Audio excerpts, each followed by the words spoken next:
Hi there guys, before I head out this morning I just wanted to have a quick chat with you about dynamic warm-up and what dynamic warm-up is all about, why we do it, and then we're going to get to 6 exercises that I recommend I normally do in my warm-up routine before a time trial or a race or something like that.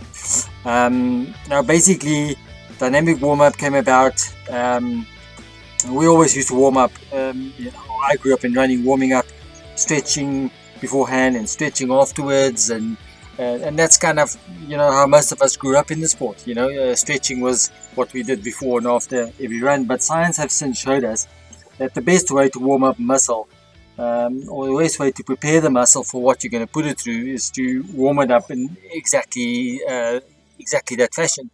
So if you're going to do a race or a time trial, or you're going to try to do a quality session or a track session, then the best way to warm up the muscle is exactly like that. So fast concentric movements, it's quick actions, quick movements, and that replicates what you're going to put the muscle through during the training session or the race or the time trial that you're going to be doing. So the muscle and you as a runner are better prepared for what comes next, as opposed to sitting, stretching the muscle, improving the muscle's elasticity, making the muscle longer, when you're actually going to use it in a much shorter, faster fashion. Like I'm going to go for a 10k run now. I'm not going to do a dynamic warm-up beforehand, as I'm not going to use the muscle in that way, so I will just warm up as I get into the run. If for argument's sake I'm going to do a 1 mile hotspot in the middle of the run, then I would do a little bit of a few pickups before I get to the middle of my run, but I won't start off with a dynamic warm-up. I'll just ease into the run and then start picking up the pace to just kind of again get the muscles used to, or prepare the muscle for what it's actually going to be put through. So I'm going to show you 6 exercises now that I recommend, that I think there's hundreds out there that you can do and you can choose from, but these are the 6 that I think covers the most important muscle groups, and yeah, you can do these beforehand, you can do these whenever you feel like it. The bonus of a dynamic warm-up is, because it's exaggerated, fast, quick movements, it also has an added benefit of helping with our form.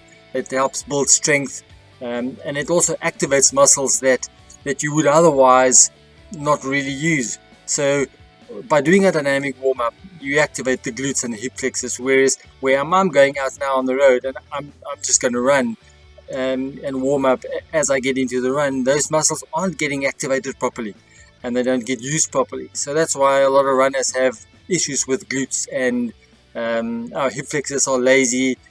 I'm sure you've all been to a physio, and the first thing a physio will always tell you is your glutes aren't firing. You're not using your glutes when you run, and that's because we don't do these kind of exercises. So it's kind of like it has a bit of a dual purpose, and it's really will add a lot of benefit to your running. So without further ado, without wasting any more of your time, let's get on with the exercises. Cheers! First exercise, high knees with exaggerated knee lift, and then drive your foot into the ground using your arms to drive the movement. The second exercise is butt kicks, where you drive your heel into your butt and you'll use your arms to drive the movement to make it more forceful. Straight knees, keep your legs straight, drive with your arms, use your hip flexors and your glutes, and quick tap movement with your feet. Walking lunges, all you have to make sure is that your front knee don't go past your foot and your bottom knee almost touches the ground as you do the movement. Lying leg raises, make sure you activate your core, there's no gap between your back and the ground, and then just lift your legs as straight as you can.